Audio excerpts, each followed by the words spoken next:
Good morning everyone student, 8th class second chapter भूमि। सबसे पहले बात करें भूमि। पृथ्वी हमारे लिए बहुत ही महत्वपूर्ण है। मनुष्य की उत्पत्ति है वो पृथ्वी की उत्पत्ति के बाद हुई, यानी कि पृथ्वी के बिना या भूमि के बिना मनुष्य का या किसी भी वस्तु का कोई अस्तित्व नहीं है। उसके बाद में आता है मृदा। मृदा भूमि का ही एक पार्ट है। मृदा का अर्थ होता है मिट्टी। मिट्टी की ऊपरी परत को हमें मृदा कहते हैं, जिस पर कि हम रहते हैं और वहाँ पर सभी प्रकार के आर्थिक क्रियाकलाप हमें करते हैं। जल का सभी को पता है कि तरल रूप में पाए जाने वाला पदार्थ है वो जल पाया जाता है। प्राकृतिक वनस्पति और वन्य जीवन। अब इसमें हम इम्पोर्टेंट पॉइंट्स पढ़ेंगे इसके। सबसे पहला है भूमि साधन। हमारा सबसे पहला है भूमि साधन। तो भूमि एक महत्वपूर्ण साधन है, क्योंकि सभी प्रकार के कार्य भूमि पर किया जाता है, चाहे पशुपालन है या फिर उद्योग है।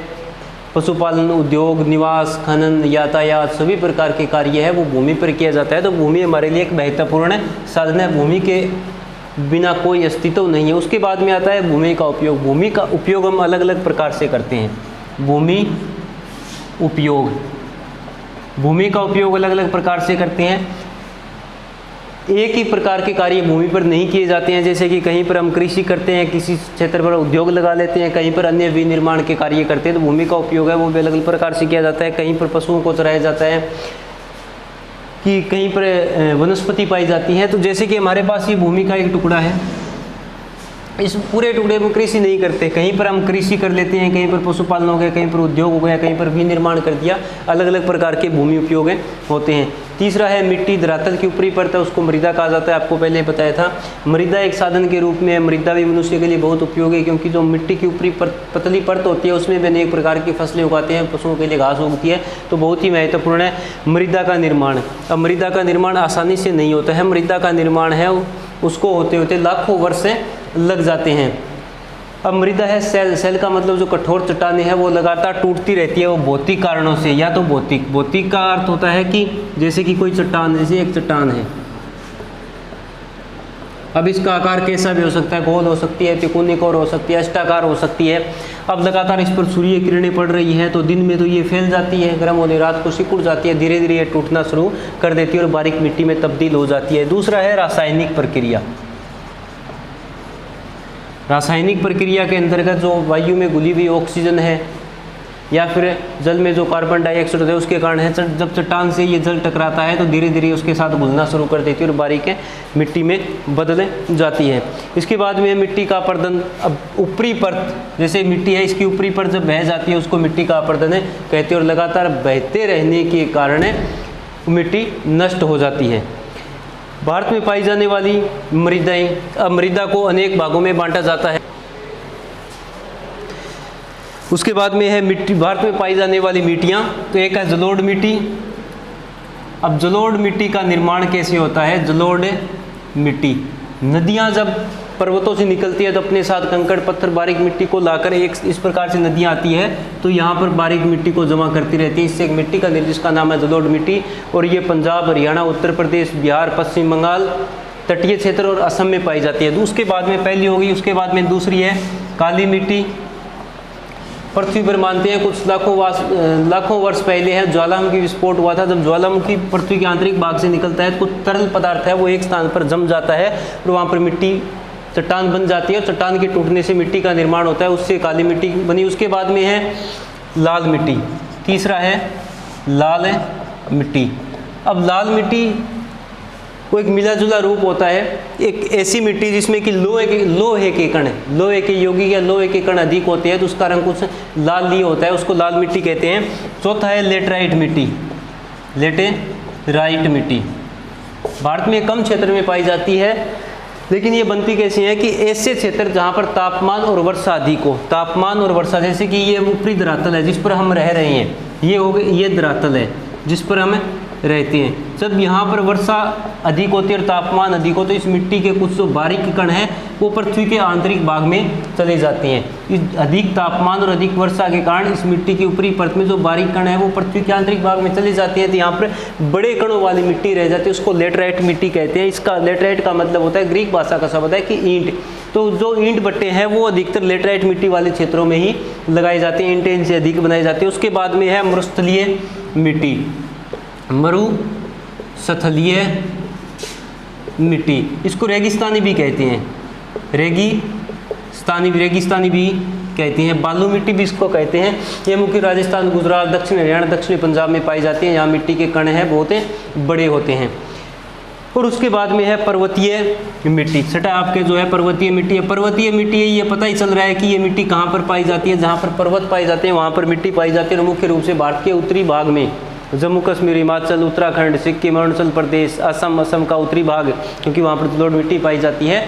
या फिर प्रायद्वीपीय पठार पर, जहाँ पर विंध्याचल, सतपुड़ा, महाराष्ट्र, मध्य प्रदेश में पर्वत पाए जाते हैं, वहाँ पर पर्वतीय मिट्टी पाई जाती है। उसके बाद में बात आती है जल संसाधन। अब जल बहुत ही महत्वपूर्ण है, जल के बिना जीवन ही नहीं है, तो जल संसाधन भी महत्वपूर्ण है। संसाधन सभी को पता है कि जो मनुष्य के विकास में सहायक हो, मनुष्य के उपयोग, आजीविका में सहायक हो, वो संसाधन कहलाता है। संसाधन के बिना मनुष्य कोई भी कार्य नहीं कर सकता है। जल साधन या जल, इसको संसाधन भी बोल सकते हैं, क्योंकि एक प्राकृतिक संसाधन है। जल है वो प्रकृति ने बनाया है, मनुष्य को बनाने में इसका सहयोग नहीं है, और जल के बिना कुछ भी संभव नहीं है। आवश्यक साधन है, ये घरेलू कार्य है, सिंचाई है, शक्ति। शक्ति का मतलब है कि जल से हम विद्युत बनाते हैं, शक्ति का अर्थ वहाँ से है। उसके बाद में है अलवण जल, अलवण जल। अब अगर यहाँ पर लवण लिखा होता, लवणीय जल लिखा होता, तो लवणीय जल इसमें नमक है प्लस नमक है, इसमें नमक की मात्रा होती है। अलवण, इसमें नमक नहीं होता, ये पीने के उपयोग के लायक होता है।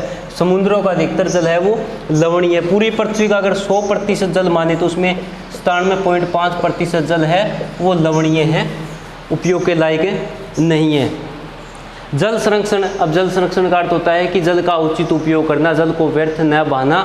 जितने भी पृथ्वी पर शुद्ध जल के स्रोत हैं उनका उचित उपयोग करना चाहिए। नहरें हैं, नदियां हैं, झीलें हैं, बावड़ियाँ हैं, तालाब है, कुएँ आदि, उनके पानी का उचित उपयोग करना।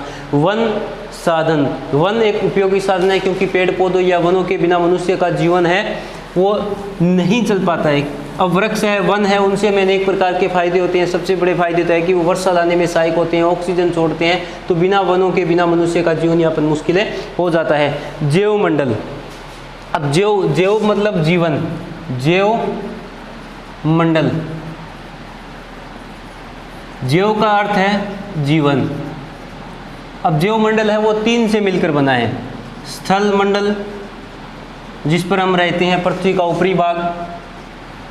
उसके बाद में है जल मंडल, चाहे इसमें समुद्र है, नहरें, नदियाँ, सभी जल।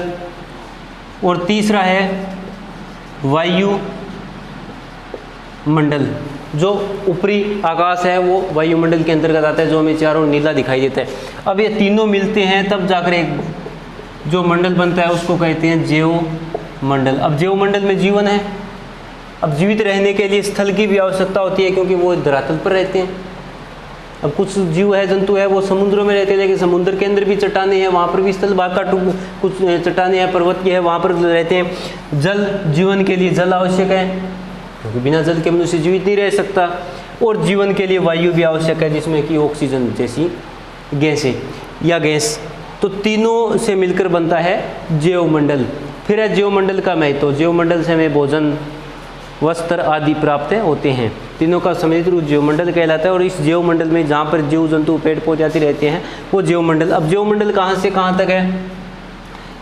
अब पूरी पृथ्वी है, इसमें अगर ऊंचाई तक देखें, यहाँ से धरातल से जहाँ पर हम रहते हैं यहाँ से ऊंचाई तक देखें तो लगभग 8000 मीटर तक जीव जंतु पाए जाते हैं। 8000 मीटर यानी कि 8 किलोमीटर। 8 किलोमीटर तक जीव जंतु पाए जाते। धरातल में देखें तो समुद्र में जो गहराई है वो 11,033 मीटर है। 11,033 मीटर है। तो इतनी अधिक गहराई तक समुद्र के आंतरिक भाग में जीव जंतु पाए जाते हैं। पूरा का पूरा जैवमंडल कहलाता है। उसके बाद में अभ्यास के प्रश्न है कि मिट्टी के निर्माण के लिए उत्तरदायी कारक वर्षा है, तापमान है, क्योंकि वर्षा से नदियों में पानी आता है, नदियों में पानी आता है, नदियाँ पानी के साथ मिट्टी को बहाकर लाती है। तापमान ज़रूरी है, जहाँ तापमान के अनुसार मिट्टी का, जहाँ पर अधिक तापमान होगा वहाँ पर रेतीली मिट्टी का निर्माण हो जाएगा, जहाँ पर सामान्य तापमान रहता है वहाँ पर जलोढ़ खाली आदि मिट्टी का निर्माण। भूमि निम्नीकरण या अपरतन होता है। इसके दो कारण बताने आपको। एक तो लोगों की आवश्यकताएं बढ़ने से लगातार भूमि का मिसयूज हो रहा है या गलत उपयोग हो रहा है, वनों की कटाई हो रही है जिससे वर्षा में कमी आ रही है, तो मिट्टी का अपरदन हो रहा है। भूमि को महत्वपूर्ण संसाधन क्यों माना जाता है? पहले आ चुका था कि भूमि मनुष्य के लिए बहुत ही महत्वपूर्ण है, क्योंकि यहाँ पर अनेक प्रकार के कार्य जैसे वृक्षारोपण है। वृक्षारोपण का मतलब पेड़ पौधे लगाना, कृषि करना, पशुपालन, उद्योग, सभी प्रकार के कार्य किए जाते हैं। किन्हीं 2 सोपान के नाम बताइए जिन्हें सरकार ने पौधों और प्राणियों के संरक्षण के लिए आरंभ किया। तो सामाजिक वानिकी यानी कि समाज के लोगों को जागरूक करना था, उसके बाद में उनको पेड़ पौधे देना ताकि अधिक से पेड़ पौधे। उसके बाद में थे राष्ट्रीय उद्यान यानी कि जो पेड़ पौधे या एक घना जंगल होता है वहाँ पर लकड़ी काटना सरकार के द्वारा मना कर दिया जाता है, उस पर रोक लगा दी जाती है, जिसको हम राष्ट्रीय उद्यान कहते हैं। सरकार की इजाज़त के बिना वहाँ पर कोई भी कार्य नहीं। वन्य जीव अभयारण्य कि एक ऐसा जंगली क्षेत्र जहाँ पर जीव जंतुओं को संरक्षण के लिए रखा जाता है, वहाँ पर उनका शिकार करना है वो मना होता है या अपराध होता है, अवैध होता है, वो वन्य जीव अभयारण्य अंतर आते हैं। जल संरक्षण के कोई 3 तरीके बताने हैं। उसके बाद में सही गलत ये आपको आंसर दिए इसमें से करना। जल संरक्षण के 3 तरीके बहुत ही आसान है। तो पेड़ पौधे लगाना चाहिए, दूसरा है कि जल का उचित उपयोग करना चाहिए। वर्षा के समय अतिरिक्त जल बह जाता है, उसको अनेक विधियों के द्वारा भूमि के अंदर उसका रिसाव करना चाहिए, जिससे कि जल संरक्षण हो और धरातल के अंदर जल बना रहे, वो सिंचाई के काम आए। सही गलत के आपको सही गलत भी इसमें लर्न करने हैं। सही और गलत का राइट नहीं करना है। राइट करने के लिए आपको बता देता हूँ। एक तो है भूमि निम्नीकरण के 2 कारण लिखिए, राइट करने वाले भूमि निम्नीकरण के 2 कारण लिखिए। उसके बाद में है जल संरक्षण के 3 तरीके बताइए। अभ्यास के प्रश्नों में सिर्फ 2 ही राइट करने हैं, उसके बाद में सारे के सारे लर्न करने हैं। मल्टीपल चॉइस ये भी आपको लर्न करने ऑप्शन में दिए हुए हैं। अति लघु उत्तरीय, तो विश्व में जनसंख्या का वितरण असमान क्यों है? भूमि और जलवायु। अब जनसंख्या वितरण का अर्थ होता है जनसंख्या का फैलाव। जनसंख्या वितरण,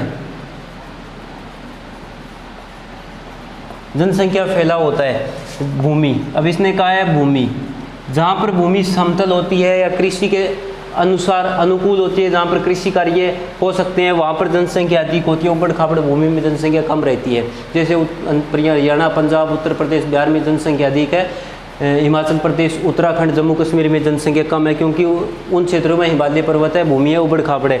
उसके बाद में है जलवायु। जलवायु में हम तापमान, वर्षा, आर्द्रता सभी को सम्मिलित करते हैं। जहाँ पर औसत तापमान, औसत वर्षा हो वहाँ पर जनसंख्या अधिक रहती है। जहाँ पर या तो अत्यधिक तापमान हो या बहुत कम तापमान हो वहाँ पर भी जनसंख्या कम रहती है। भूमि उपयोग, ये सारे के सारे प्रश्न पीछे हमारे सामने आ चुके हैं वेरी शॉर्ट के जितने भी है। और इसमें वेरी शॉर्ट में आपको राइट नहीं करना है, वेरी शॉर्ट है, वो सारे के सारे क्वेश्चन है वो लर्न करने हैं। उसके बाद में आता है रिक्त स्थानों की पूर्ति कीजिए। तो विश्व की 90% जनसंख्या है वो 30% भूभाग में रहते हैं, इसके आंसर दिए हुए और सभी के सभी आपको लर्न करने हैं। तो अभ्यास के प्रश्न, उसके बाद वेरी शॉर्ट लर्न करने हैं। राइट सिर्फ आपको 2 ही करने हैं, अभ्यास के 2 ही प्रश्न राइट करने हैं। एक तो है भूमि निम्नीकरण के 2 कारण लिखिए, और दूसरा आपको राइट करना है जल संरक्षण के 3 तरीके बताइए। और आपका कभी भी टेस्ट हो सकता है। शुरू में जो आपको इम्पोर्टेंट पॉइंट बताए थे या करवाए थे, अगर वो अच्छे से आप कर लेते हो तो बहुत सारे क्वेश्चन है वहीं से निकले हुए हैं। उनकी परिभाषाएं हैं, चाहे उनकी भूमि उपयोग है, जल संरक्षण है, सभी के सभी आपको लेसन में मिल जाएंगे। इसके बाद में जो शॉर्ट है, शॉर्ट क्वेश्चन आंसर कल करते हैं। Thank you.